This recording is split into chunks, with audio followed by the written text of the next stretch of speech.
Selama di jalan tadi Erna tidak berkata sepatah kata pun kepada penolongnya, karena pikirannya masih penuh oleh peristiwa yang baru saja terjadi, dan lelaki itu pun tidak berfuanya apa-apa.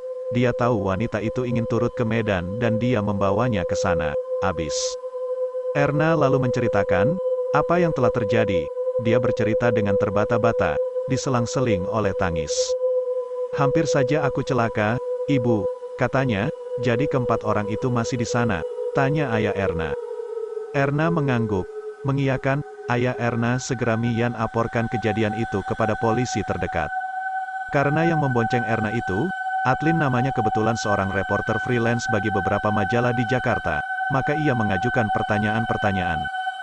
Buat dia peristiwa itu bukan saja menarik, tetapi akan menghasilkan honor. Dia tidak mengharapkan terjadinya kecelakaan-kecelakaan begitu. Tetapi kalau ada yang demikian maka kecelakaan orang lain berarti uang masuk juga buat dia, uang halal. Walaupun tidak seberapa, nama, buat reporter-reporter muda sangat penting.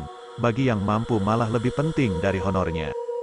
Karena Atlin mengetahui di mana dia berhenti waktu membonceng Erna tadi, maka dia turut bersama polisi ke tempat itu, dan dia bertambah senang, karena senjatanya yang berupa alat pemotret dan blitz selalu dibawanya kemanapun ia pergi. Pemandangan itu sungguh mengerikan. Satu persatu korban diterangi dengan lampu santer, dan satu persatu Atlin memotretnya. Keempat korban diangkut dengan ambulans ke rumah sakit umum. Setelah mereka bisa bicara menerangkan alamat, barulah dapat diberitahu kepada orang tua masing-masing. Dua di antara anak muda itu adalah anak orang mampu dan terpandang pula. Anak-anak miskin tidak akan punya mobil dan jarang punya keberanian sejauh itu. Paling-paling mereka mencopet karena kelaparan atau menyambar kain baju yang sedang dijemur untuk ditukar dengan beberapa puluh atau beberapa ratus perak. Guna penyambung hidup, anak-anak mampu dan terpandang berani melakukan itu, karena menduga bahwa orang tuanya akan menjadi penolongnya nanti. Kalau terjadi sesuatu yang buruk, ditangkap umpamanya, jadi tidak perlu terlalu khawatir. Kenakalan remaja yang begini merupakan gangguan bagi ketertiban dan keamanan, tidak mudah diatasi.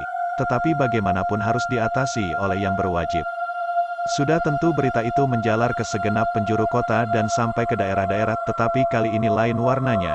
Kalau biasanya tentang kejahatan atau tindakan manusia harimau yang dianggap jahat, kali ini tentang kebaikannya menyelamatkan seorang gadis. Dari situ menjadi jelas bagi mereka, bahwa harimau ini memang bukan semaunya saja mengambil tindakan.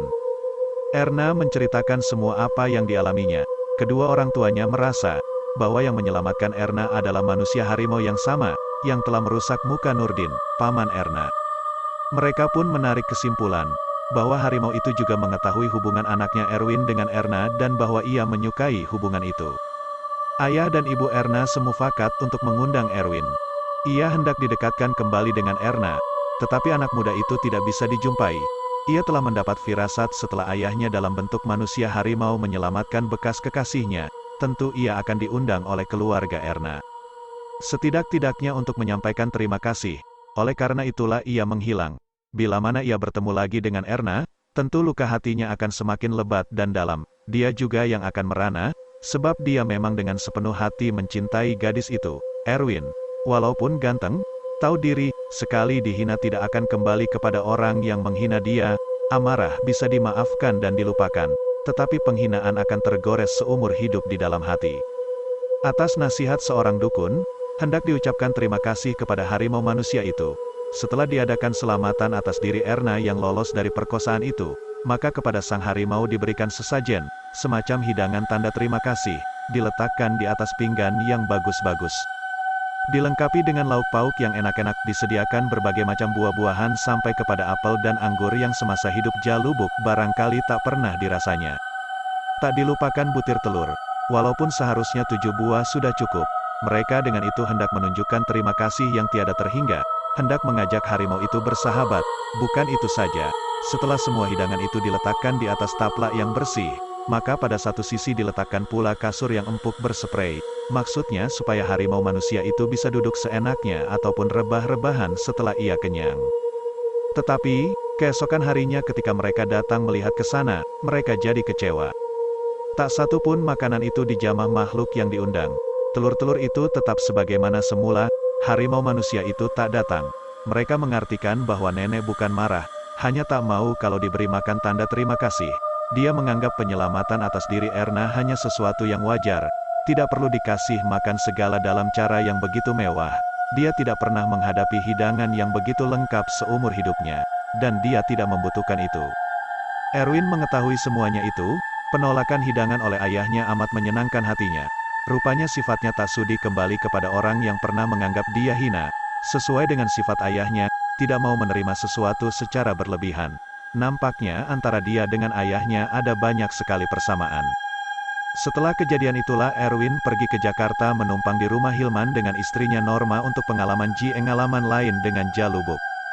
3 tanda bintang kejadian atas diri Nyonya Poniman yang mau emparkan itu tersiar luas. Tetapi hanya sedikit sekali orang yang percaya akan kebenarannya. Umumnya masyarakat berpendidikan lumayan di daerah di mana Hilman bertempat tinggal, tidak lagi percaya pada keajaiban-keajaiban yang begitu. Mereka anggap apa yang dilihat oleh Nyonya Poniman hanya hayalannya, karena ia diburu rasa takut yang menghantui dirinya.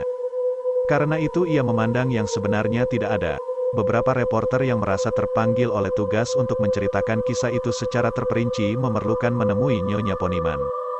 Beberapa harian memuat berita itu secara agak panjang, tetapi ada banyak redaktur kota yang memotong tulisan-tulisan terperinci dari para reporter. Dan sampai seminggu sejak kejadian yang membuat pingsan Nyonya Poniman, tidak ada lagi kejadian baru yang diharapkan oleh masyarakat yang mempercayainya, berharap mendengar kelanjutan kejadian yang menakutkan itu. Tetapi sekaligus juga berharap agar jangan mengalaminya sendiri, yang lemah jantung pasti akan pingsan, atau bahkan menemui ajalnya. Erwin bersyukur ayahnya tidak datang lagi. Dalam pada itu diam-diam dia, sebagai orang baru di Jakarta, mencari info ke sana kemari, di manakah ada orang pandai yang bisa menolong dia. Sebagai alasan dia katakan untuk mendapat azimat pencegah perbuatan jahat sesama manusia. Kepada lain orang dia katakan untuk mempelajari ilmu pekasih, supaya ia selalu disukai oleh wanita yang dihongininya. Akhirnya ia mendapat beberapa alamat ada yang tinggal di Bekasi, kata orang pernah bertapa di Gunung Salak. Ada yang tinggal di Sukabumi, yang kata orang pernah bertemu dengan Nyai Roro Kidul tak jauh dari pantai Pelabuhan Ratu. Ada juga yang tinggal di Grogol. Menurut yang memberi alamat, dukun Grogol ini mempunyai ilmu hitam yang hebat sekali. Bisa menolak segala macam bahaya yang mengancam seseorang. Bisa membuat hukum tidak bisa menjangkau pejabat yang melakukan korupsi bagaimanapun besarnya. Erwin mengambil keputusan untuk meninjau dukun yang terakhir ini saja dulu, sebab inilah yang paling dekat. Dia pergi ke sana. Wah, ini bukan ukuran untuk dia.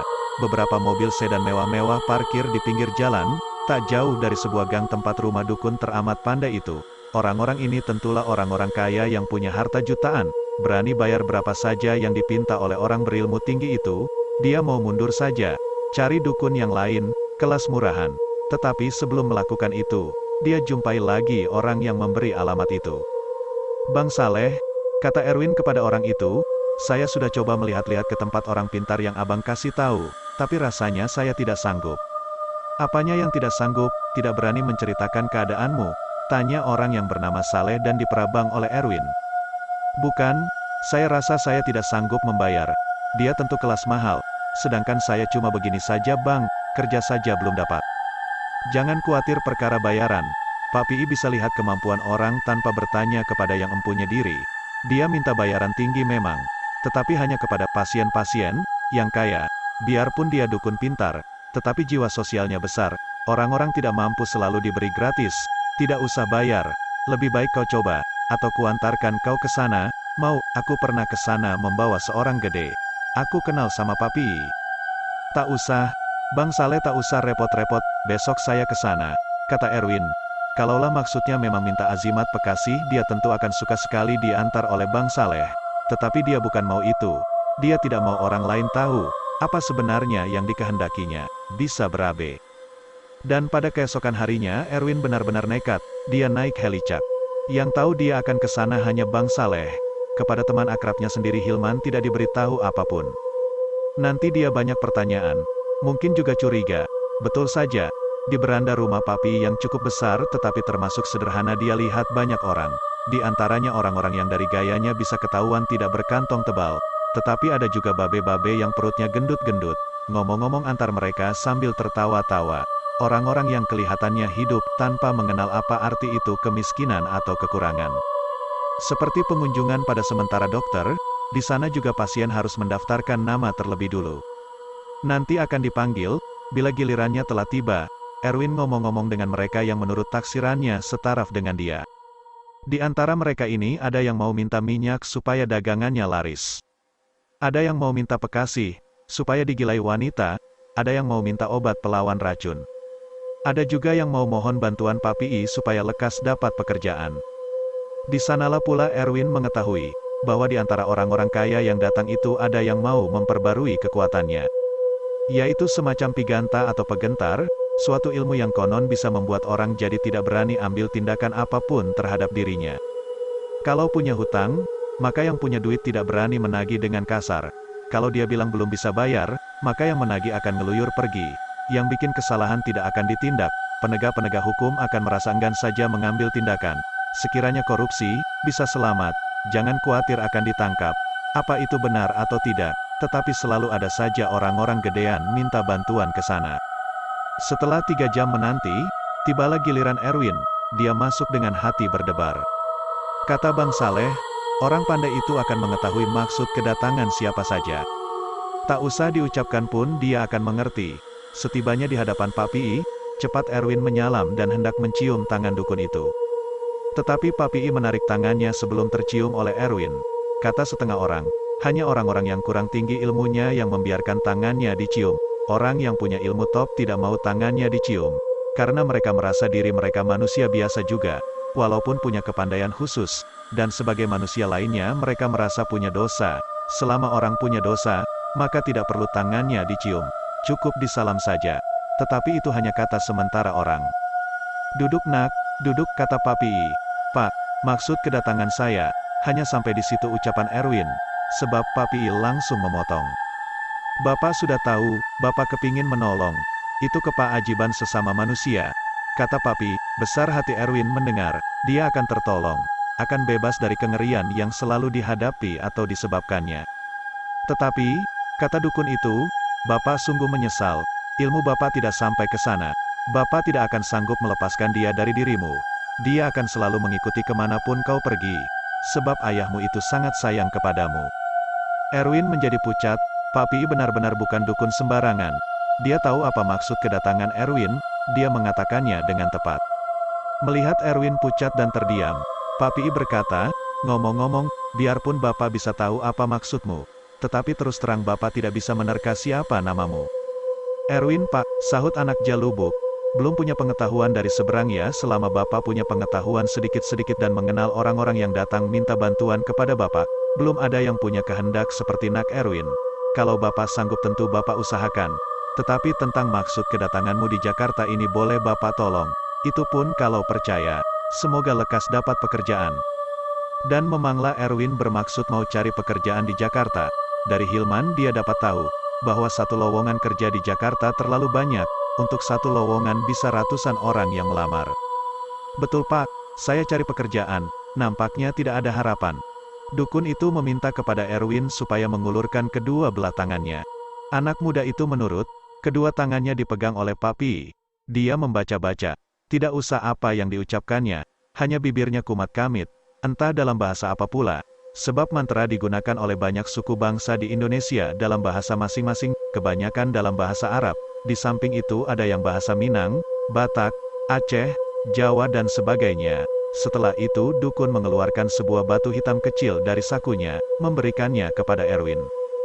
Terima kasih banyak Pak, saya numpang tanya, kau ingin tahu siapa yang bisa menolong kau? Tanya Papi.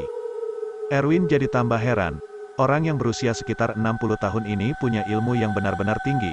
Memang dia mau bertanya, siapakah yang bisa menolong dia dalam kesulitannya ini? Kata Papi, kau coba pergi ke Serang. Tanyakan di sana Pak Kiai Mursid. Ilmu beliau jauh lebih tinggi dari Bapak. Lagi pula ilmunya ilmu bersih, tidak seperti pengetahuan Bapak. Sudah campur aduk, setengah ilmu hitam dan setengah meminta kepada Tuhan. Erwin bertanya, berapa dia harus membayar? Tetapi Papi berkata, tak perlu bayar apa-apa, Bapak akan turut senang kalau kau bisa dapat pekerjaan. Bila dapat, kerjalah dengan jujur. Jangan seperti banyak orang kaya yang datang kemari. Mereka orang-orang tamak dan serakah. Tetapi Bapak tolong juga, dosanya, merekalah yang menanggung.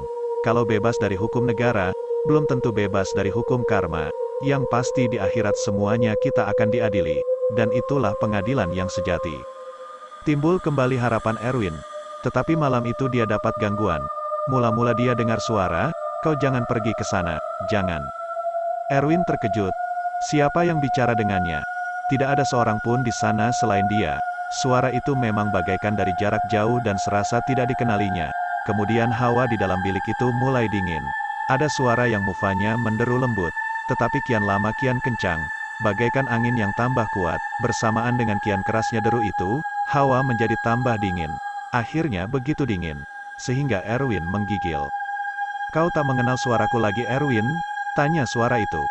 Dia jadi lebih terkejut. Kini dia mengenalnya, suara ayahnya. Betapa malu dia ditanyakan ayahnya apakah dia sudah tidak mengenal suara ayahnya sendiri. "Tak usah kau malu, Aku tadi sudah bertanya ketika aku masih jauh. Aku rasakan tak sabar hendak bicara dengan kau kian jelas, tetapi tidak juga ada orang atau makhluk yang kelihatan." Sudah agak lama juga ayahnya tidak datang. Erwin mulai gelisah. Dia kenal perasaan itu, awal dari perubahan diri atau sebagian dari dirinya. Bulu kuduknya meremang. Kemudian dia melihatnya, kuku tangannya memanjang, pelanji Elan berubah bentuk. Erwin merasa mukanya memucat. Takut, dia tidak mengharapkan, kalau boleh tidak menghendaki lagi perubahan itu. Untuk itu dia bertanya kian kemari di mana ada dukun yang betul-betul pintar dan sanggup. Pak Pi menyatakan tidak sanggup, baru besok dia akan ke Serang mencari Kiai Mursid. Kini ayahnya sudah datang, tangan Erwin menjadi sama sekali lain.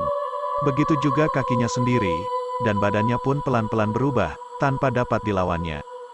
Setelah itu bulu berkeluaran bersamaan dengan keluarnya ekor, sedikit di atas lubang pelepasannya.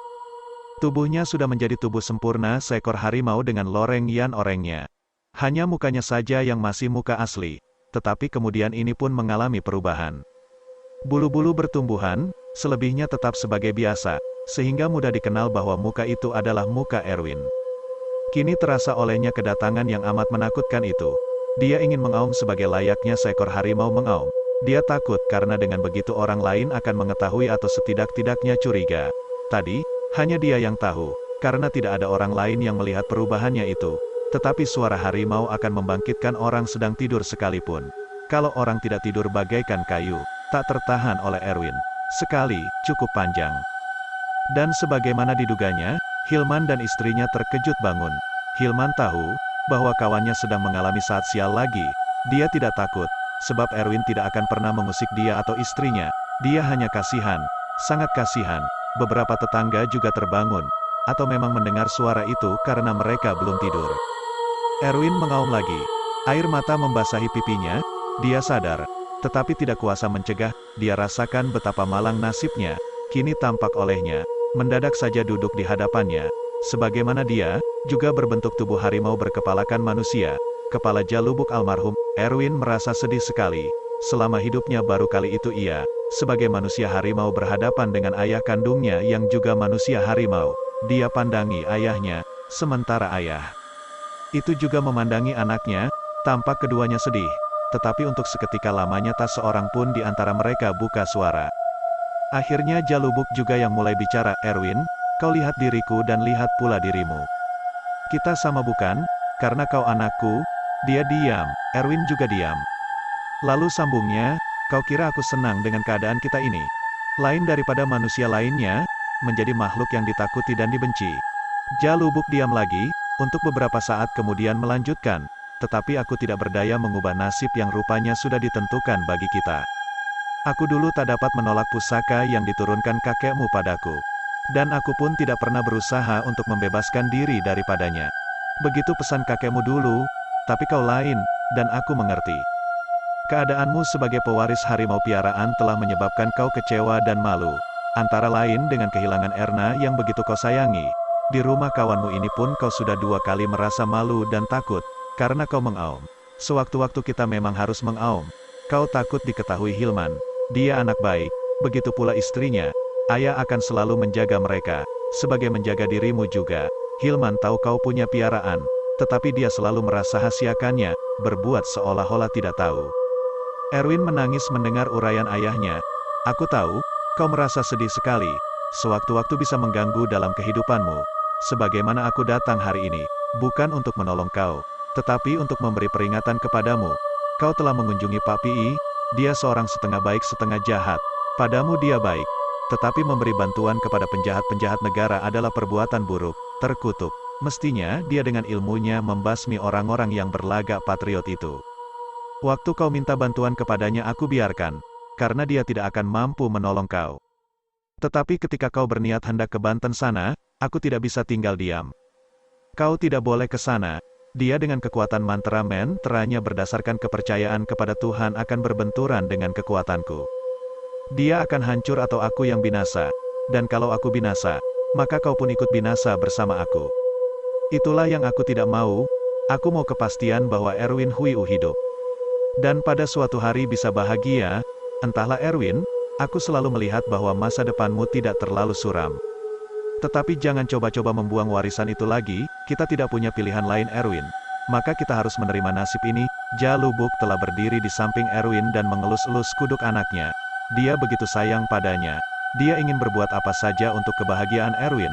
Tetapi untuk maksud yang satu ini, membuang harta warisan turun-temurun, dia tidak dapat membantu. Bahkan akan menentangnya.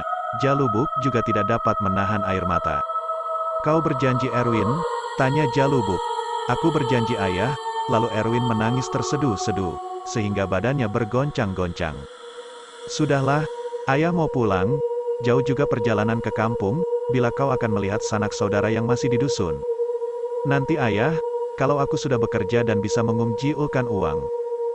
Jalubuk hilang, semendadak dia datang tadi. Erwin merasa betapa kejamnya dunia ini terhadap dirinya. Mengapa dia tidak sebagai manusia lainnya? Mengapa dia tidak sekalian saja jadi harimau liar di hutan-hutan, senasib dengan binatang sejenisnya? Mengapa harus menjadi manusia harimau?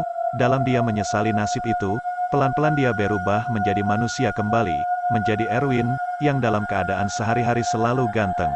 Tidak banyak pemuda seganteng dia, tetapi pada saat itu dia bermandi peluh. Hilman menanti cukup lama, dia mau menemui Saha Yuan Atnya itu. Kalau keadaan sudah sepi kembali, dia harus ajak dia bicara. Mungkin bisa mengurangi rasa sedih yang melanda dirinya. Mau kemana Bang Hil? Tanya Norma ketika dia lihat suaminya bangkit. Mau omong-omong dengan Erwin? Kalau dia belum tidur, sahut Hilman. Tetapi aku takut, suara harimau itu terdengar dekat sekali. Ah, masakan orang sebesar kau masih takut? Seperti kanak hui anak saja. Tidak akan ada apa-apa. Mungkin ada harimau penjaga daerah ini berkeliaran untuk memeriksa keamanan penduduk. Harimau begitu biasanya melindungi orang-orang tempat dia tinggal. Jadi harimau itu tinggal di daerah kita, anggap saja. Nenek itu kawan. Diam-diamlah sebentar. Hilman lalu pergi ke kamar Erwin. Dia mengetuk pintu. Erwin, kau belum tidur? Erwin mendengar suara sahabatnya itu. Dia jadi sedikit panik. Mau apa Hilman datang? Sedangkan dia baru saja jadi manusia kembali. Dia masih bermandikan peluh. Bukalah kalau kau belum tidur. Aku sahabatmu bukan? Bagaikan diperintah oleh satu-satunya sahabat baginya di atas dunia ini, dia bangkit membuka pintu. Panas sekali Hil, aku sampai basah oleh keringat, kata Erwin tanpa menunggu pertanyaan. Kasihan Hilman mendengar, sahabatnya masih mau menyembunyikan keadaan dirinya, padahal dia tidak perlu berahasia. Tenangkan dirimu semua itu bukan kehendakmu dan tak dapat kau tolak. Begitu hukumnya harta warisan yang semacam itu, kata Hilman, lembut. Mendengar ini, Erwin merasa agak ringan. Hilman toh sudah tahu, bukan baru sekarang nampaknya. Tetapi dia selalu membiarkannya. Mungkin Hilman berharap, pada suatu hari nanti Erwin yang akan menumpahkan rahasia kehidupannya. Akhirnya dia tidak sabar menantikan saat berterus terang itu. Apa advismu Hil? Tanya Erwin. Terima apa adanya. Jangan langgar pantangannya, ini boleh dinamakan takdir. Bukan kehendakmu, bukan kau yang menyebabkan dan tidak dapat kau tolak. Tapi orang-orang lain juga bisa terlibat, seperti Nyonya Poniman tempo hari. Itu kan permintaannya sendiri, mau lihat katanya. Dia telah melihatnya, dia tidak diganggu. Tapi 4 pemuda pernah hampir mati semua oleh tindakannya. Hilman tidak mengerti apa yang dimaksud oleh Erwin dengan 4 pemuda itu. Dia lalu menceritakan semua yang telah terjadi di Medan, mulai dari kisah cintanya dengan Erna yang terganggu oleh cerita pamannya Nurdin, sehingga Erna yang akan diperkosa oleh 4 pemuda berandalan. Kalau begitu dia tidak mengganggu orang yang tidak bersalah, ayahmu hanya datang untuk membela kau. Dan piaraanmu itu pun hanya bertindak kalau kau suruh, kata Hilman. Bukan hanya itu, pada saat-saat tertentu aku berubah rupa Hil. Inilah yang paling kutakuti. Hilman heran mendengar, yang biasa, harimau piaraan hanya bergerak kalau disuruh dan mengganas kalau ia tidak diberi makan. Tapi Erwin sewaktu-waktu bisa jadi harimau. Yang dulu mengaum di waktu malam, engkaukah itu? Tanya Hilman.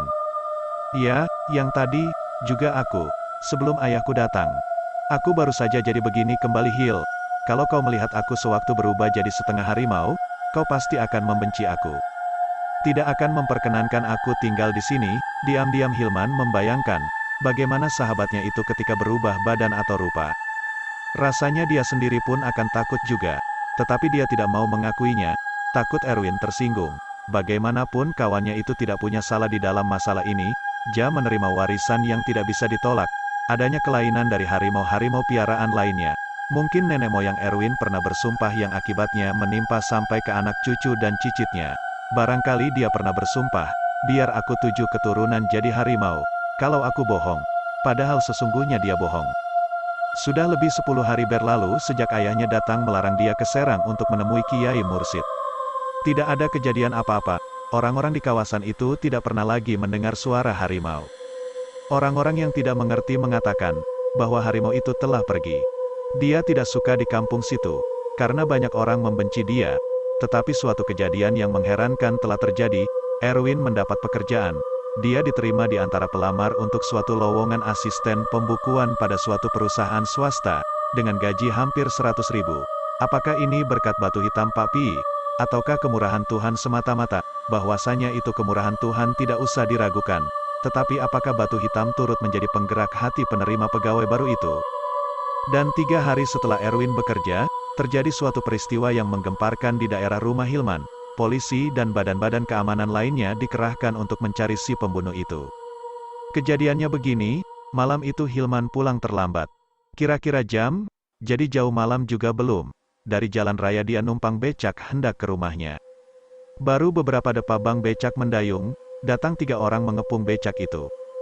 Seorang di antaranya menekankan ujung pisau ke lehernya. Hilman tidak bisa berkutik, jam tangan dirampas. Atas perintah si penodong dia kosongkan semua sakunya. Segala harta benda yang ada pada dirinya berpindah tangan. Tetapi tanpa diduga dan malah mengejutkan Hilman 2 orang yang menghadapi dia dari depan, menjerit, lari. Orang ketiga yang berdiri di samping tukang becak juga berteriak ketakutan, lalu senyap.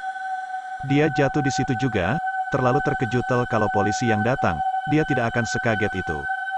Bang becak tidak menjerit, tetapi jadi gemetaran.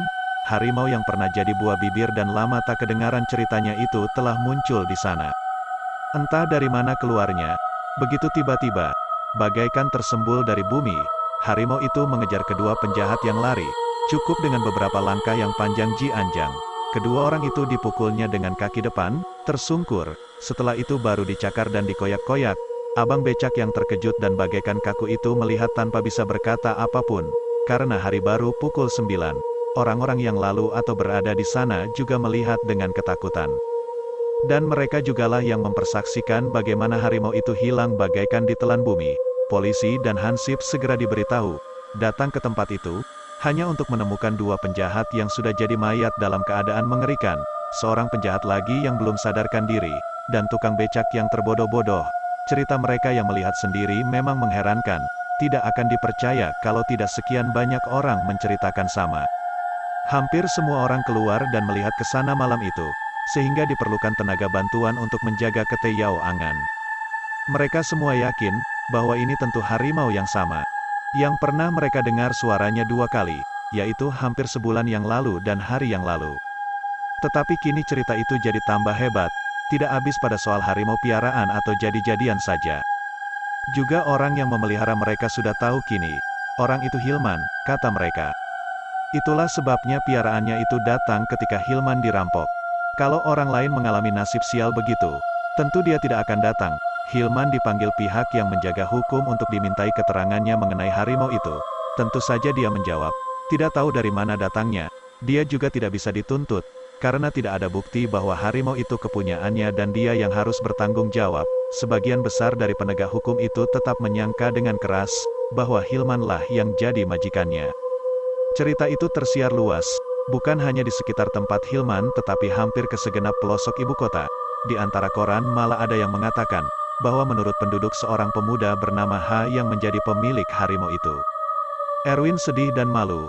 Dia malah tidak disebut-sebut. Erwin bicara dengan sahabatnya. "Lebih baik aku pindah saja, Hil," kata Erwin. "Kau tidak menyukai kami lagi?" tanya Hilman. "Aku hanya menimbulkan keonaran. Kini kau sendiri jadi korban tuduhan padahal kau tidak punya sangkut paut dengan harimau itu.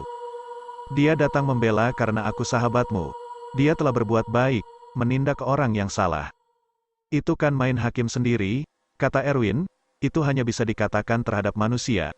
Makhluk itu harimau benar-benar, aku melihatnya. Jelas sekali, banyak orang juga melihat." Oleh desakan Hilman, maka Erwin tetap tinggal di sana. Dan sejak waktu itu banyak orang jadi takut pada Hilman, menjauhinya atau mendekatinya. Menjauhi supaya jangan ada urusan, mendekati supaya jangan sampai jadi sasaran. Sejak peristiwa itu pula, daerah tempat tinggal Hilman jadi aman. Tidak ada yang berani melakukan kejahatan di sana. Bisa dikatakan, bahwa harimau piaraan itu telah turut menegakkan keamanan.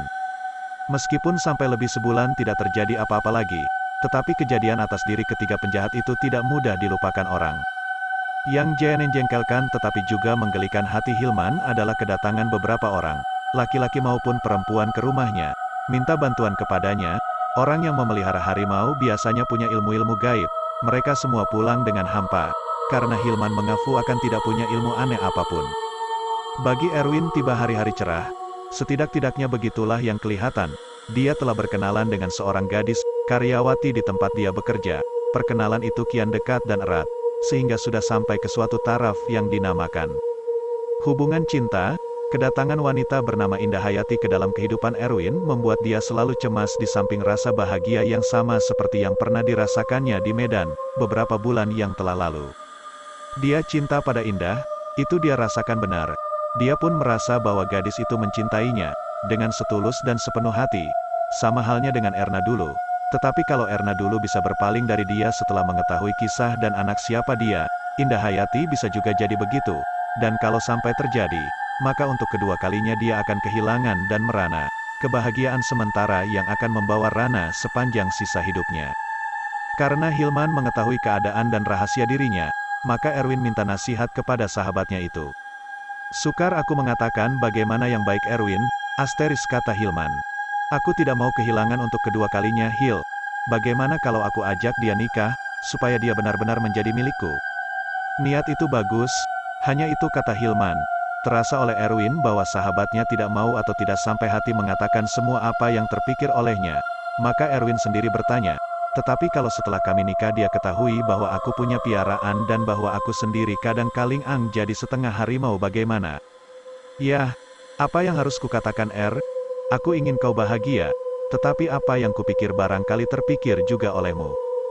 Aku akan mengatakan saja terus terang pada Indah bahwa aku manusia harimau, bahwa harimau yang membunuh dua peji jahat itu sebenarnya piaraanku." Rasa cemas dan malu merasuk diri Erwin. Menceritakan keadaan diri yang sebenarnya kepada orang yang begitu dikasihi, bisa membawa malapetaka. Dia pun bingung bagaimana dia akan menceritakannya, dan apakah Indah akan percaya. Dilihat dari luar tidaklah masuk akal, bahwa pemuda seganteng Erwin bisa memelihara harimau gaib dan sewaktu Pak Ahtu bisa pula menjadi setengah harimau. Jadi sukar membuat Indah percaya. Sebaliknya kalau Indah percaya lalu menjauhkan diri, maka bukan Erwin saja akan merana, mungkin ayahnya akan marah dan datang dari Tapanuli Selatan sana membalaskan kesedihan yang menimpa diri anaknya.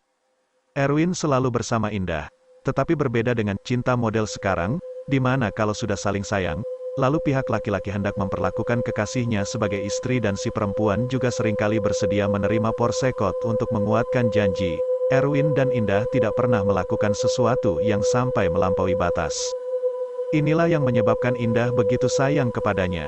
Dia sudah pernah 2 kali berpacaran dan kedua pacarnya pernah meminta apa yang tidak dapat diberikannya.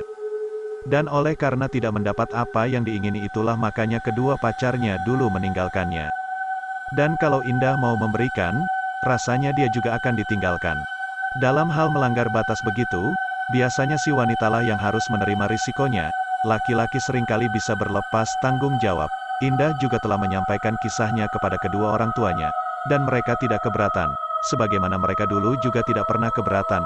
Orang tua Indah termasuk orang yang menganggap bahwa pilihan Pa Zhen Angan terserah pada anak, karena dialah yang akan melayar Hui An Biduk bersama suaminya. Pernah ibunya berkata, ini untuk ketiga kalinya kau minta persetujuan kami. Sedikit malu tetapi Indah menjawab, benar dan kali ini harus jadi. Dulu kau juga mengatakan begitu kata ibunya. Iya, orang bisa saja salah pilih dan salah hitung bu, jawab Indah. Kau yakin, kali ini tidak salah lagi? Indah yakin, bahkan tahu bu. Kalau nanti ternyata keliru lagi, bagaimana? Tidak akan ada kekeliruan, dia ini lain bu. Lain bagaimana? Lebih ganteng maksudmu? Bukan soal itu. Kalau cuma ganteng, ada banyak. Yang ibu tahu, gadis-gadis cari yang terganteng. Dengar pasaran pemuda-pemuda ganteng banyak merosot, karena banyak yang sok dan tak bertanggung jawab. Kan tidak semua begitu, memang. Maksud pun ada beberapa di antara mereka yang kelebihan laga sehingga memualkan, rupa tampan menyenangkan. Tetapi kegagahan yang disertai dengan overacting membikin perut jadi mual. Baiklah, ibu kepingin tahu apa kelainan Erwinmu ini. Pokoknya dia baik bu, dan kebetulan tak kalah tampan dari orang-orang yang dulu. Indah Hayati menyebut bekas-bekas pacarnya hanya dengan orang-orang yang dulu. Dan memanglah Indah Hayati telah mengambil keputusan untuk tidak lagi menerima laki-laki lain daripada Erwin. Ji Hui Alau kali ini pun gagal, ia tidak akan bersuami seumur hidup Yao ya. Oleh karena itu, kali ini tidak boleh gagal. Malam itu bulan terbit indah sekali, Erwin membawa Indahnya berjalan-jalan, goncengan di sepeda motor ke Ji Unyaan kantor. Aku boleh bertanya, begitu Erwin memulai. Tanya apa? Apakah kau betul-betul sayang? Kan aku sudah sumpah, tidak akan ada laki-laki lain bagiku Kita baru berkenalan 2 bulan kau baru mengetahui sedikit sekali tentang aku. Bagaimana kau bisa begitu yakin? Hatiku mengatakan begitu hati tak biasa berdusta. Yang aku mau tanya, apakah kau pernah kecewa dulu? Buat apa diingat masa lalu? Tapi kalau kau mau tahu juga, aku memang pernah gagal 2 kali. Boleh kutanya kenapa? Indah lalu menceritakan bahwa dia tidak menghendaki cinta yang bebas melampaui batas. Erwin bisa menerima penilaian Indah. Aku ingin bercerita mau kau mendengarkan? Asal ceritanya menarik, mau, tapi jangan tentang asal-usul dari orang kampung dan miskin seperti dulu, hanya orang materialistis yang menilai hidup dari segi kebendaan semata sanata. Kata Indah, dulu Erwin pernah menceritakan, bahwa ia berasal dari orang kampung dan keluarganya hidup miskin, hanya bersawah dan berkebun. Berbeda dengan Indah Hayati, yang sedikit banyak punya darah bangsawan dan semua keluarga mereka masuk bilangan kaya. Tidak tentang itu, sebenarnya aku takut menceritakan, takut kehilangan kau sayang. Belum apa-apa sudah tentang itu lagi. Aku sudah jadi milikmu, walaupun belum nikah dari pihak diriku tidak akan ada perubahan. Entahlah kalau kau sudah melihat dan memilih yang lain. Laki-laki kan biasanya begitu, Indah bagaikan ngambek, ambekan yang mengandung banyak kemanjaan. Dengarlah sayang, aku serius. Kau akan mendengar sesuatu yang tidak pernah kau bisa hayalkan atau impikan. Sesuatu yang menjijikkan dan menakutkan. Demi sayangku padamu, dengarlah Melihat Erwin begitu serius dan bagaikan memohon agar kisahnya didengar, Indah Hayati juga jadi serius. Dan dia mulai bertanya apakah yang tak dapat dihayalkan atau diimpikannya itu. Aku ini sebenarnya bukan manusia biasa. Apanya yang tidak biasa? Indah yang tadi mulai serius jadi merasa geli mendengar. Hidung 1, mata 2, mulut 1, semua serba cakep lagi. Bukan kau harus mendengar dan memikirkan ini baik Yuan Aik. Aku mohon, sayang, kata Erwin. Baiklah, aku akan mendengar tetapi tidak memikirkan. Erwin dengan hati-hati lalu menceritakan, di mana dia dulu tinggal, bagaimana keluarga dan akhirnya bagaimana serta apa saja kerja kakeknya. Setelah itu dia sampai kepada cerita tentang ayahnya, yang mewarisi piaraan kakeknya. Dia lihat Indah mendengarkan dengan sepenuh perhatian. Dari ayahku piaraan itu turun kepadaku Erwin diam. Indah juga diam. Dia bagaikan tak percaya akan apa yang didengarnya. Dalam pada itu dia merasa bahwa Erwin menceritakan apa adanya, tidak dilebih-lebihkan. Kekasihnya telah menceritakan nasibnya yang malang. Jadi aku ini pemelihara harimau, dan ada lagi yang belum aku ceritakan. Ini puncaknya Erwin diam lagi, sama halnya dengan Indah Hayati. Lalu kata Erwin, Kadang-kadang aku sendiri jadi setengah harimau, kepala saja atau badan saja. Dia diam pula, sediam indah, itulah aku, sayang. Orang yang dengan sepenuh hati menyayangi dirimu, sebenarnya seorang malang yang tidak pantas dan tak mungkin hidup berdampingan dengan kau. Memang aku ini tidak tahu diri, mestinya aku jangan coba berkenalan erat dengan kau. Kini aku menghadapi risikonya, tahu kau aku sudah pernah ditolak orang. Lebih tepat kalau kukatakan dipisahkan orang dari seorang wanita yang amat kucintai dan juga membalas kasih sayangku. Yaitu setelah pamannya mengetahui bahwa aku anak dari seseorang yang memelihara harimau. Aku mohon maaf Indah, bagaimanapun aku dari jauh Asteris akan tetap mencintaimu. Aku tidak akan pernah punya istri, karena kalau orang mengetahui nasib diriku tentu dia akan menjauhkan diri. Mereka jadi takut, siapa yang tak akan takutin? Aku tidak akan takut sayang, kata Indah Hayati setelah agak lama berdiam diri. Dia mengucapkan itu sambil tunduk, tetapi memang dengan sebulat dan setulus hati. Dia sudah mengambil keputusan, bahwa tidak akan ada laki-laki lain di dalam hatinya. Erwin begitu berterus terang, begitu besar jiwa untuk menceritakan keadaannya yang menyedihkan. Kau tidak keliruin, kau mengatakan itu karena kasihan padaku. Aku sayang dan cinta padamu. Biarpun kau sekarang jadi harimau aku tetap menyayangimu, karena kau tetap Erwin. Pernah kau dengar kisah suara harimau yang tidak kelihatan binatangnya? Iya, aku mendengar dan juga membacanya di koran-koran. Itulah aku dan tentang Hilman, sahabat tempatku menumpang yang dihadang penodong lalu penodong itu terterkam harimau. Apakah kau juga tahu? Aku dengar dan aku baca bahwa menurut dugaan semen fuara orang, Hilman yang memelihara harimau itu makanya dia menolong Hilman. Yang sebenarnya bukan begitu. Harimau itu piaraan ayahku yang telah diturunkan kepadaku. Karena Hilman sahabatku, maka dia datang menolong Hilman, yang punya piaraan itu sebenarnya aku.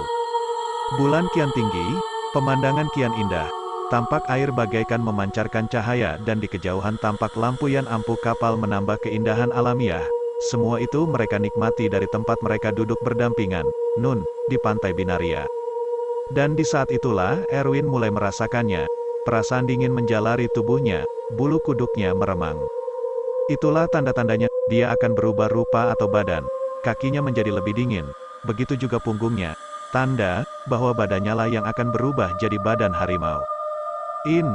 Dia datang, menjauhlah kau dulu suara Erwin gemetaran. Meskipun sudah mendengar kisah harimau piaraan yang turun dari orang yang dicintainya, Indah Hayati masih belum mengerti, kenapa ia disuruh menjauh. Dia pun tidak mengerti apa yang dimaksudkan Erwin dengan dia datang. Tetapi dia lihat bahwa kekasihnya jadi gelisah. Indah memegang dahi lalu. Tangan Erwin basah oleh keringat. Padahal hari tidak panas, dia sendiri tidak berkeringat sedikit pun. Kenapa tanya Indah, menjauhlah dia sedang datang. Aku tidak bisa mengeyan akannya, jawab Erwin. Aku tidak melihat siapa-siapa kata Indah heran, tetapi juga cemas. Aku akan berubah rupa Pergilah kau, nanti aku menyusul. Carilah restoran untuk minum, tunggu aku di sana. Tidak, kalau pergi, kita pergi bersama, kau lihat aku. Indah melihatnya, semua di bawah penerangan cahaya bulan. Muka Erwin kelihatan keras bagaikan orang menahan sakit. Sebenarnya dia coba melawan kedatangan perubahan pada dirinya. Lihat tanganku, kata Erwin. Indah melihat. Dia takut, tetapi menahan diri. Dia benar-benar melihatnya. Jelas, tangan Erwin pelan-pelan berubah. Perubahan itu tidak terlalu pelan. Tangan Erwin mulai berbulu, kemudian menjadi kaki depan harimau. Juga badannya ikut berubah bersama-sama dengan kedua tangannya. Sungguh suatu keajaiban luar biasa. Indah bisa melihat itu semua tanpa mengeluarkan jerit. Padahal ia takut setengah mati. Tetapi rasa takut itu dibarengi dengan rasa kasih yang lebih besar daripada rasa takut. Dia tahu bahwa orang yang berubah badan itu adalah kekasihnya. Orang itu Erwin yang dipujanya dan satu-satunya orang yang menempati hatinya. Belum sejam yang lalu dia telah mengaku akan kepada Erwin. Indah juga melihat bahwa muka Erwin tidak berubah, tetapi jelas ada kerut-kerut oleh perlawanannya menolak perubahan yang tidak diingininya. Kemudian Indah mendengar suara, bukan suara Erwin. Tidak ada orang lain di sana, hanya mereka berdua. Tetapi suara itu jelas sekali, katanya, jangan kau lawan nak, ini sudah satu penentuan. Jangan menolak penentuan yang tidak bisa kita rubah, hanya menyakiti diri tanpa ada gunanya. Erwin juga mendengarnya. Dia pandang kekasihnya yang duduk di sana tanpa mengeluarkan jerit. Dia kagum. Ada juga manusia sekuat itu. Orang lain pasti akan pingsan atau mati oleh rasa takut. Kau mendengarnya, Tanya Indah kepada Erwin yang telah bertubuh harimau. Ya, suara ayahku, tapi aku tak melihatnya. Apakah kekasihmu ingin melihat ayah, Erwin? Tanpa menunggu pertanyaan dari kekasihnya, Indah menyahut, saya ingin bertemu dengan ayah. Kau tidak takut, Indah? Aku orang yang sudah mati, menjelma dalam bentuk seperti Erwin di hadapan kalian. Saya tidak takut, saya merasa bahwa Erwin mencintai saya, dan ayah juga tentu setuju dengan maksud baik kami, jawab Indah Hayati. Tetapi kau sudah melihat dia kini, kata suara yang belum menampakkan diri itu, dan sesekali dia akan menjadi seperti sekarang. Tetapi dia tetap Erwin yang kucinta, kata Indah tabah. Pikirkanlah baik-baik, Indah, kau masih punya tempo. Erwin dan aku akan bisa mengerti kalau kau mengundurkan diri, bukankah begitu, Erwin tidak segera menjawab. Tapi Indah melihat bahwa mata kekasihnya berlinang, manusia harimau itu menangis karena sedih. Kau cinta padanya, Erwin? Orang yang semacam kita ini harus berani berkorban demi ketulusan cinta, kau tidak akan heran kalau Indah menarik diri. Tidak heran, ayah, jawab Erwin. Tetapi kau akan merana. Itulah dia pengorbanan orang baik demi cinta, kata suara tanpa rupa itu. Dari hanya air mata yang membasahi pipi, kini Erwin tak dapat menahan isaknya. Oh, dia begitu sedih. Indah mengetahui. Maka katanya, biar bagaimanapun saya tidak akan mundur, ayah. Tapi, kalau boleh saya punya suatu permohonan, mungkin ayah mau mengabulkan.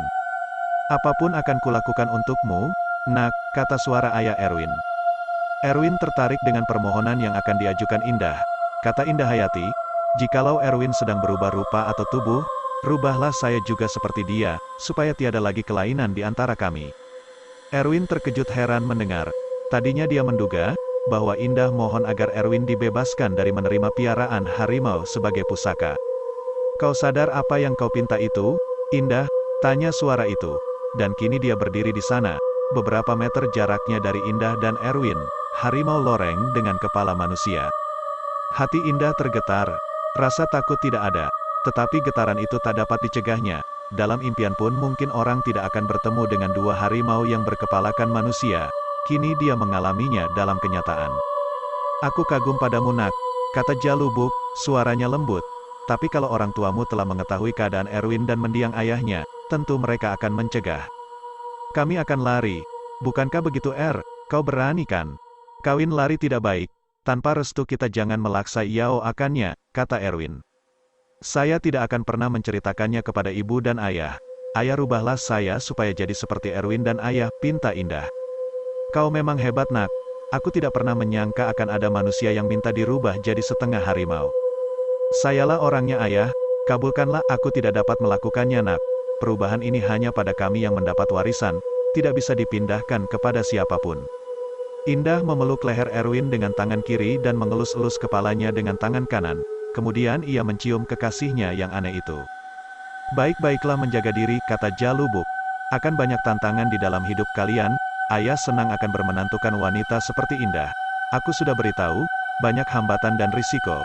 Sekarang ayah mau pergi, dan Jalubuk menghilang tanpa bekas sebagaimana ia bisa menghilang setelah selesai dengan maksud dan tujuannya. Indah menciumi kekasihnya, sampai-sampai ke tubuhnya. Sama saja bagaikan orang menciumi harimau. Jadikanlah aku seperti dirimu, pinta Indah. Aku tidak dapat melakukannya, dan andai kata aku dapat, aku tidak akan pernah mau. Hidup seperti aku ini selalu tersiksa. Jikalau orang mengetahui keadaan diriku yang sebenarnya, mereka akan menjauhi aku. Karena takut atau karena geli, ujar Erwin. Kau tidak bisa jadi manusia biasa kembali, Tak mungkin, Indah. Aku akan terkutuk dan selain aku, maka seluruh keluargaku akan binasa. Bagaimana kesudahannya nanti? Tiada kesudahan, kelak dia kuwariskan, mesti kuwaris Huian walaupun hatiku tidak menyukainya. Erwin diam, dia lalu teringat pada masa mendatang. Dan dia ngeri memikirkannya, kalau ia sampai punya anak dan kelak ia harus mewariskan piaraan itu kepada anaknya. Bagaimana? Dan kalau anak itu didapatinya dari pernikahan dengan Indah, maka kelak anak mereka akan menjadi manusia harimau? Dia takut memikirkan itu. Dia tidak mau memikirkannya. Tetapi pikiran itu bagaikan tak mau lekang dari benaknya. Dia lihat Indah juga diam. Mungkin Indah memikirkan masa depan dan kejadian-kejadian yang akan mereka alami. kalau ia mendapat keturunan dari Erwin. Tetapi Indah dapat membuang pikiran itu, walaupun hanya lahiriah. Tak usah kita pikirkan masa depan kalau keadaan tidak bisa kita rubah, kita hidup hanya sebentar di dunia ini. Jika dibandingkan dengan hidup abadi di akhirat kelak, kita gunakan masa hidup ini untuk kebaikan, untuk menyayang dan disayang. Indah lalu menciumi muka Erwin. Di malam terang bulan yang amat cerah itu tiba-tiba terdengar geledek yang menggemuruh, kemudian sepi kembali. Dan bersamaan dengan kesepian itu Erwin kembali asal, bulu harimau menghilang perlahan-lahan, kaki berubah kembali. Kemudian ia menjadi manusia Erwin sebagaimana manusia lainnya, tetapi badannya basah kuyup oleh peluh. Setelah melihat tubuhnya seperti biasa, Erwin menangis terseduh-seduh, dan Indah jadi sangat terharu. Aku tidak pantas menjadi suamimu In, hanya akan mendatangkan kesedihan bagimu dan keluargamu semua. Mungkin mereka akan menjauhi dirimu, Indah. Sebaiknya aku menjauh pergi dari kota ini untuk membawa nasibku entah kemana. Sebaiknya aku tidak punya keturunan supaya aku tidak punya anak manusia harimau, kata Erwin setengah tersendat zen-endat. Kau tidak mencintai aku lagi tanya Indah. Dia telah melihat semua, dan kini rasa sayangnya bahkan bertambah. Dia tidak peduli akan dijauhi atau dihina, baginya yang penting adalah diri Erwin. Dia mencintainya dan dia akan menjadi istrinya. Dia tidak perlu mengorbankan cintanya demi senangnya hati keluarga, demi menghindarkan rasa malu atau dihina. Karena cinta itulah maka aku harus mengorbankan diriku.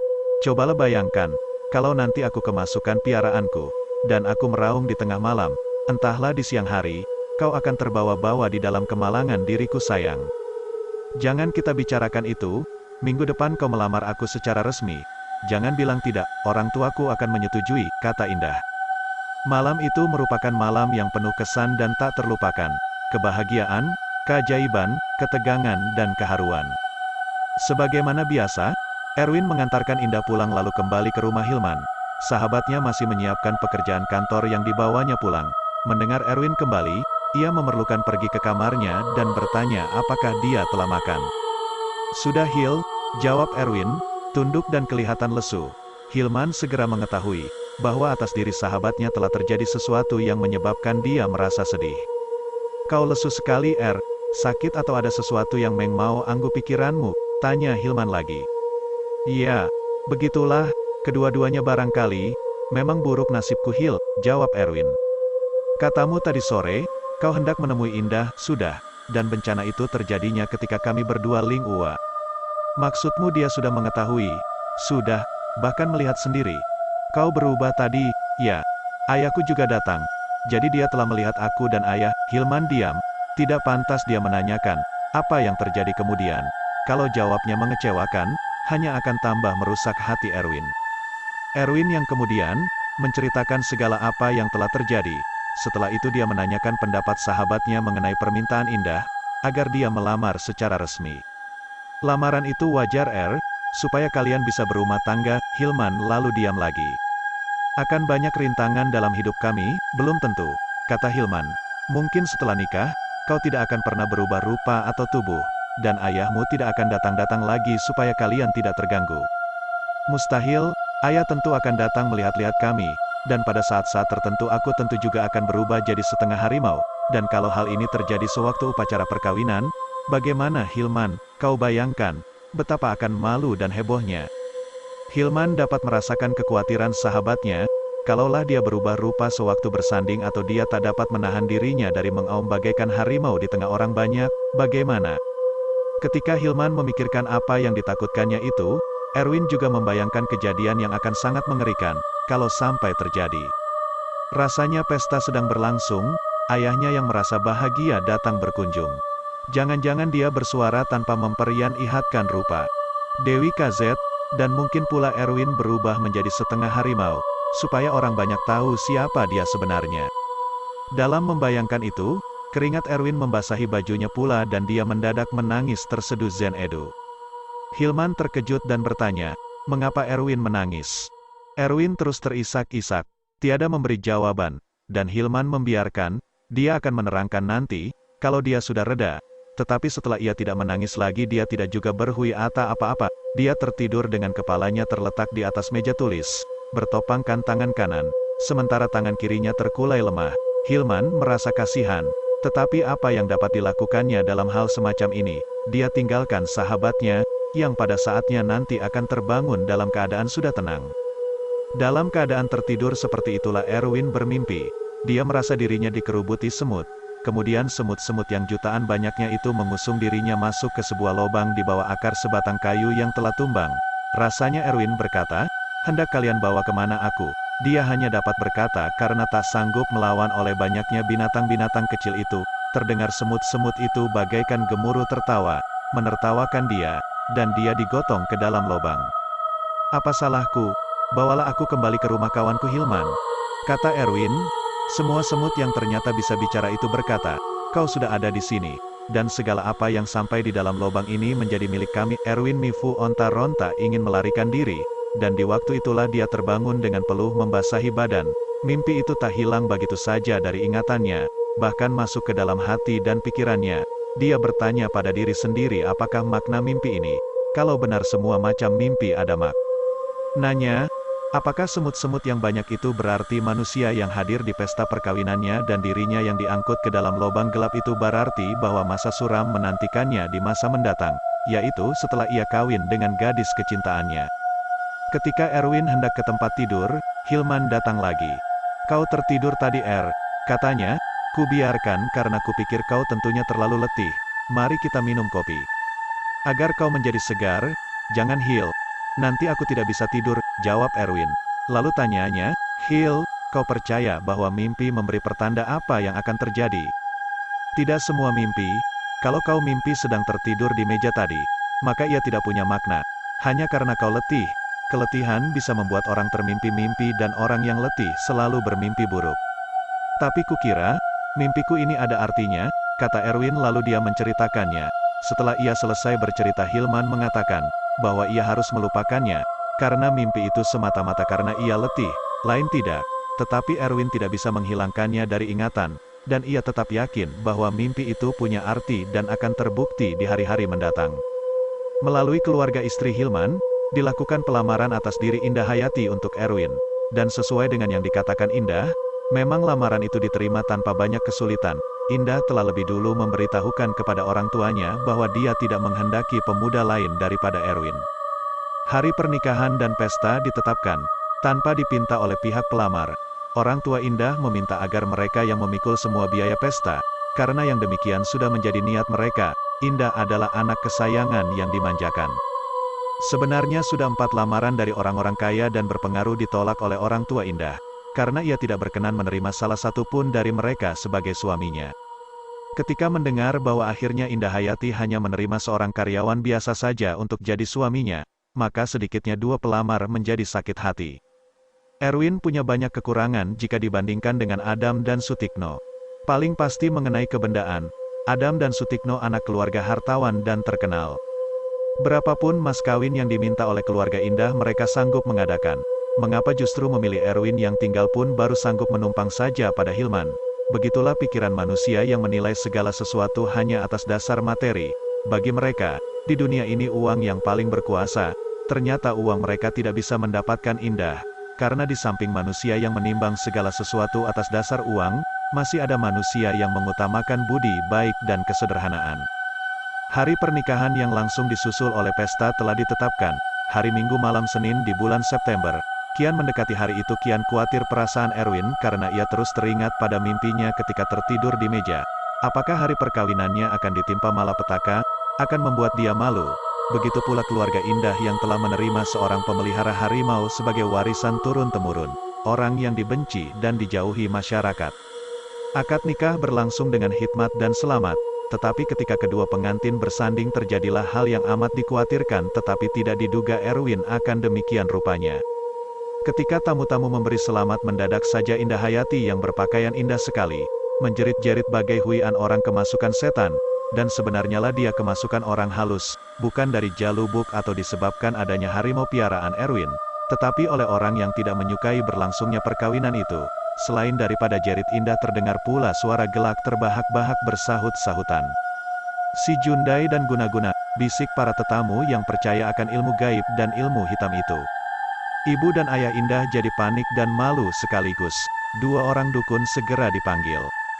Diam-diam Erwin menyebut nama ayahnya, minta bantuan. Tetapi mempelai itu tidak mendapat response. Tidak ada bantuan. Erwin jadi bingung, mengapa ayahnya tidak datang di saat ia membutuhkannya. Sebaliknya dia sudah beberapa kali datang pada saat dia tidak mengharapkan kedatangannya. Apakah Jalubuk mengetahui bahwa anaknya takut akan kedatangannya di hari perkawinan itu dan di masa-masa Menling Atang? Apakah karena mengetahui itu, ayah yang sangat mencintai anaknya itu merasa sedih lalu memutuskan untuk tidak lagi mengunjungi anaknya walaupun ia teramat rindu padanya? Sebaliknya gelak tawa yang amat keras di ruangan itu kini berganti menjadi suara keras yang amat dahsyat bunyinya. Kata suara itu, "Hei anak manusia yang tak berdaya, kau hendak memanggil bantuan minta tolong kepada ayahmu, si harimau yang tidak disukai keluarga dan dibenci masyarakat, hahaha. Kau belum mengetahui siapa aku, harimau bukan tandingan bagiku. Ku kenalkan diriku, jin kembar dari Gunung Pangrango." Mendengar pemberitahuan ajaib ini semua hadirin menjadi ketakutan. Umumnya mereka kenal pada kisah jin kembar itu. Jin yang selalu membawa malapetaka, tetapi mau dijinakkan kalau memenuhi syarat-syarat mereka. Dukun-dukun yang ganas bersedia memenuhi syarat itu asal saja tenaga mereka dapat dipinjam. Dukun Adam yang ingin membalas dendam atas perintah karena lamarannya ditolak orang tua Indah Hayati, telah memenuhi syarat yang amat kejam itu. Baik kukisahkan asal mula jadinya, jin kembar, di Gunung Pangrango itu. Sampai saat ini sekitar tahun yang lalu, ada seorang perempuan desa di kaki gunung itu telah berbuat mesum dengan seorang laki-laki dari desa lain. Perbuatan itu menghasilkan 2 bayi, kedua-duanya laki-laki. Ketika perempuan itu memasuki bulan ke-6 dari kehamilannya, dia sudah tidak dapat menyembunyikan perutnya yang membesar. Takut pada orang tua, malu pada masyarakat desanya yang amat fanatik agama, ia menghindar pada suatu pagi subuh Jumat Kliwon. Ia memilih hari itu dengan harapan dia dapat menyelamatkan anak yang akan lahir dari perbuatan gelapnya. Kepada laki-laki yang harus mempertanggungjawabkan kehamilannya itu pun ia tidak memberitahu apa-apa. Lenyaplah perempuan itu dari rumah orang tuanya. Saya tidak ingat betul siapa nama perempuan yang sebenarnya muda dan cukup cantik itu. Kalau tak salah Sukaesi atau kira-kira begitulah namanya, ia mendaki Gunung Pangrango. Bekal makanan tidak seberapa dan beberapa hari kemudian habis di tengah perjalanan. Pada suatu malam hujan lebat dia merasa amat lapar dan dahaga. Ditambah letih yang tidak kepalang, dalam keadaan basah kuyup dia tersandar pada sebatang pohon. Ketika dia sudah sampai kepada saat putus harapan, dia hanya meminta agar kandungannya bisa selamat. Pada saat itulah tiba-tiba di hadapannya berdiri seorang perempuan tua berjubah merah dengan rambut tergerai panjang. Matanya besar bagaikan memancarkan api. Kata perempuan tua itu, "Hei wanita muda. Aku mengetahui semua persoalanmu, jangan kau menangis, sebab tangis tidak mengubah keadaanmu. Aku dulu tinggal di desa asalmu, punya suami sampai tahun. Karena tidak bisa mengandung aku dicerai, padahal aku begitu cinta pada Subrata, suamiku itu. Karena sedih yang tak tertahan ditambah malu karena diejek perempuan mandul, aku meninggalkan masyarakat ramai dan bersembunyi kemari. Sudah 43 tahun aku di sini. Kau punya nasib yang berbeda dengan aku, mengandung tanpa ada orang yang bertanggung jawab. Kasihan kedua anak yang akan lahir dari perutmu itu." Dia diam sementara Sukesih memandangnya heran. 2 bayi, perempuan serem ini sok tahu, sedangkan dia yang punya kandungan tidak tahu anak perempuan atau laki-lakikah yang akan dilahirkannya. Dan dia selalu berpikir bahwa bayinya hanya bayi biasa sebagaimana kebanyakan wanita mengandung. Perempuan itu tertawa pelan. "Kau pikir aku sok tahu ya?" Mendengar itu Sukesi jadi takut. Perempuan itu bisa membaca pikirannya. Kata perempuan itu selanjutnya, "Kau akan melahirkan 2 anak laki-laki, mungil dan cakep. Tapi sebelum kau sempat melahirkan kau akan mati, jika tidak ada yang menolongmu. Dan kematianmu tentu membawa serta kedua bayi yang tidak berdosa di dalam kandunganmu itu. Jangan, jangan, biarlah aku mati karena aku yang telah membuat dosa. Tetapi kandunganku harus selamat." Dia harus mengetahui bahwa ibunya cinta padanya dan bahwa ibunya sengaja mendaki gunung ini untuk menyelamatkan dia. "Tuyan onglah aku nenek," pinta Sukesi. "Aku Zubaidah binti Kartasasmita kini dikenal orang desamu sebagai Nini Pangrango. Aku telah bertapa tak kurang dari 3 tahun tanpa makan dan minum. Aku punya kekuatan yang tidak dikenal oleh manusia biasa. Aku akan menolongmu. Tetapi syaratnya lumayan juga Sukesi," kata nenek itu.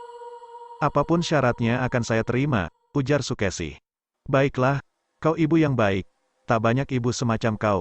walaupun hampir semua ibu sayang anak. Kebanyakan di antara mereka mengutamakan keselamatan diri di atas daripada keselamatan anaknya. Kalau menyangkut urut-an nyawa, setelah diam sejenak nenek itu meneruskan, lagi 2,5 bulan kau akan melahirkan, anakmu 2 orang, keduanya laki-laki, kau akan hidup sampai kedua bayimu berumur 100 hari, setelah itu kau akan meninggalkan dunia ini. Aku janjikan kau satu hal, Sukesi, kedua anakmu akan menjadi manusia yang punya kemampuan luar biasa. Tanpa pikir dan tanya lebih jauh, Sukesi menyanggupi persyaratan itu. Nenek itu memenuhi janjinya. Sukesi dibawa ke Guyao Ungnya buruk bagaikan mau runtuh dari luar, tetapi di dalam megah sekali. Di suatu tempat tersendiri, di atas beludru berwarna merah hati ada puluhan boneka. Semua anak-anak tidak ada beruang, anjing, kucing atau binatang apapun. Boneka ini diambil nenek itu dari kota-kota, terkadang dari toko dan kadang-kadang dari rumah-rumah orang yang punya anak berboneka. Dia dapat melakukannya dengan mudah, karena dia bisa menghilar tidak kelihatan. Di mana angin bisa lalu, dia pun dapat masuk. Kau lihat, kata nenek Zubaidah kepada Sukesi, semua ini anak-anakku, aku ingin mereka punya nyawa, bisa berkata Hui Ata denganku. Tetapi yang begitu rupanya di luar kesanggupanku. Tapi nanti, lalu dia tertawa, nanti aku akan punya 2 anak sungguhan. Dengan makan cukup dan dirawat baik sekali oleh Nini Zubaidah, maka Sukesi sehat-sehat sampai tiba saatnya dia melahirkan. Dan benar seperti yang dikatakan orang tua itu, ia melahirkan 2 bayi yang montok-montok, besarnya sama, wajahnya serupa. Dan benar pula 100 hari kemudian, Sukesi mendadak punya perasaan lain. Sudah tiba saatnya, kata Nini Zubaidah, kau akan memenuhi janji, kau rela bukan? Sukesi tidak menjawab, hanya air matanya bercucuran kemudian ia menangis terseduh-seduh. Dia beri ciuman kepada 2 bayinya sebagai perpisahan dan dia meninggal dunia. Anak-anak inilah kemudian dibina oleh nenek tua itu.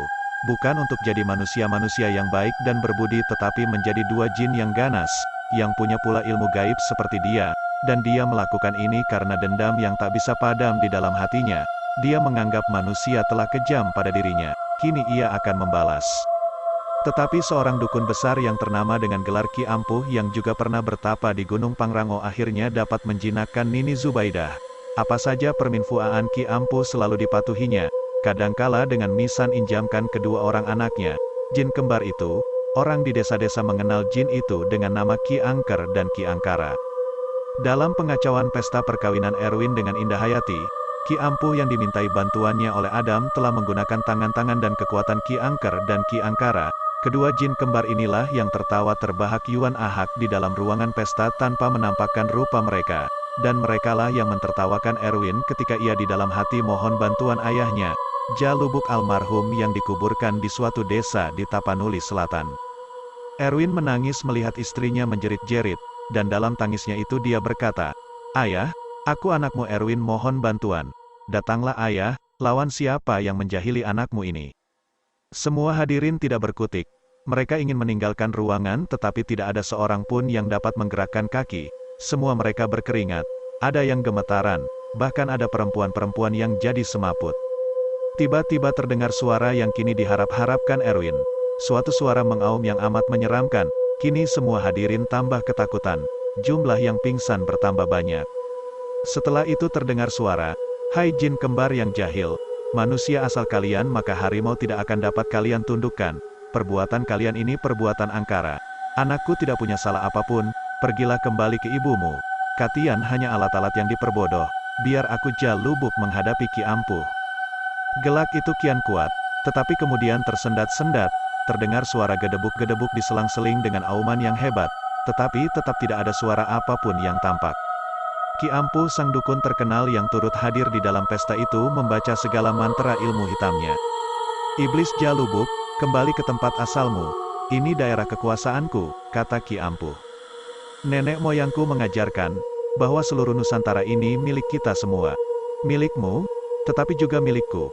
Kalian boleh saja membuat aturan, tetapi semuanya itu tidak berlaku untukku.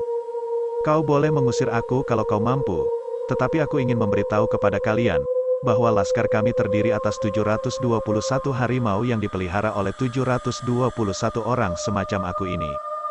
Hi, kau Ki Ampuh dengan 2 pesuruhmu Jin Angker dan Jin Angkara milik Nini Zubaidah. Aku Jalubuk punya kemampuan untuk menyeberangi 7 lautan. Iblis dan jembalang di seluruh dunia ini menjadi sahabatku. Saitan Zen Yaitan di jagat ini masih termasuk keluarga dekatku, kata suara Jalubuk. Seluruh hadirin tahu bahwa dua kekuatan gaib yang tak terjangkau dan sukar dipikirkan oleh manusia biasa sedang berperang tanding di dalam pesta itu. Mereka pun dapat mengira bahwa kekuatan dari seberang itu tentulah membela Erwin dan jin-jin itu dipergunakan oleh seorang dukun untuk melampiaskan perasaan orang-orang yang sakit hati kepada kedua mempelai. Sebenarnya hadirin tidak akan dicederai, tetapi hati mana yang tidak akan kecut mendengar pertarungan yang tidak kelihatan makhluknya. Berkata Jin Angkara, kau Jalubuk dengan harimaumu, sungguh sombong kau hanya dapat menyeberangi 7 lautan sudah merasa besar. Kami dapat memindahkan sungai, gunung atau pulau, ular dan binatang buas menjadi makanan kami. Kami diperintah oleh majikan kami untuk menggagalkan perkawinan ini, di mana pantas anak hina semacam anakmu Erwin kawin dengan anak keturunan baik-baik perawan ini mestinya kawin dengan Adam, bukan dengan pemelihara harimau seperti anakmu. Setelah itu Angker dan Angkara tertawa-tawa lagi. Amarah Jalubuk meningkat. Terdengarlah auman berulang-ulang. Tak lama kemudian auman itu menjadi bayaoyak. Rupanya kawan-kawan Jalubuk telah mulai berdafu angan. Ki Ampuh yang berada di tengah pesta itu tiba-tiba terangkat dari tempat dia duduk, dan dia tidak jatuh kembali. Dia berada di atas kepala hadirin lainnya dan berjalan tanpa menginjakan kaki kemanapun, keluar dari tempat pesta. Selain daripada kepergiannya, terdengar suara gemuruh, bamau aikan kaki-kaki berat berlari-lari, suara harimau-harimau yang mengejar dia keluar pesta. Banyak hadirin menyangka bahwa Ki Ampuh merasa tak sanggup menghadapi lawannya.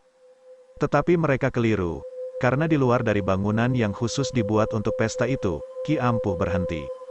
Tetap di udara, dan dia bersilat, lompat kian kemari sangat cekatan. Lawannya tidak tampak, tetapi tentu terlihat oleh Ki Ampuh. Jin Angker dan Angkara juga tidak kelihatan, tetapi kehadiran mereka di dalam pertarungan itu terasa. Yang bertarung itu menjadi 9 makhluk, tetapi hanya Ki Ampuh saja yang kelihatan. Kelompok Ki Ampuh terdiri atas diri sendiri dengan 2 jin milik Nini Zubaidah, Jalubuk dengan 5 pemelihara harimau semacam dia. Sementara pertarungan itu berjalan seru, Indahayati terus memekik-mekik. Saitan yang masuk ke dalam dirinya dinamakan orang di Delhi atau Langkat Setan Polong. Di Tapanuli, Sumatera Barat dan beberapa daerah lain si Jundai. Di Jawa biasanya dikatakan orang saja dengan kemasukan setan, kiriman atau kesurupan. Erwin yang mulai berkeringat dingin menjadi ketakutan. Dia mohon kepada Tuhan, agar dia dan istrinya diselamatkan. Agar dia jangan sampai menjadi harimau di muka orang banyak itu karena akan aiblah namanya dan keluarga Indah untuk selama-lamanya.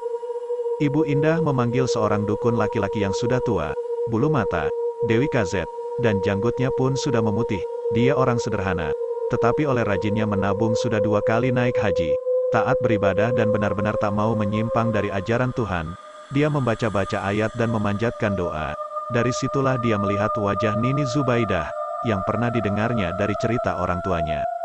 Ibu, saya mohon dibantu, saya ini Toha. Kata bapak masih keponakannya ibu. Saya manusia biasa, tidak punya ilmu gaib, tidak punya kekuatan aneh. Kata kakek itu dalam bahasa Sunda yang amat halus. Agak lama baru ada jawaban. Terdengar suara wanita, halus, mengandung kesedihan.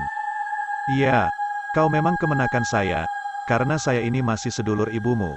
Kasihan semua keluarga yang tua-tua sudah pada tidak ada.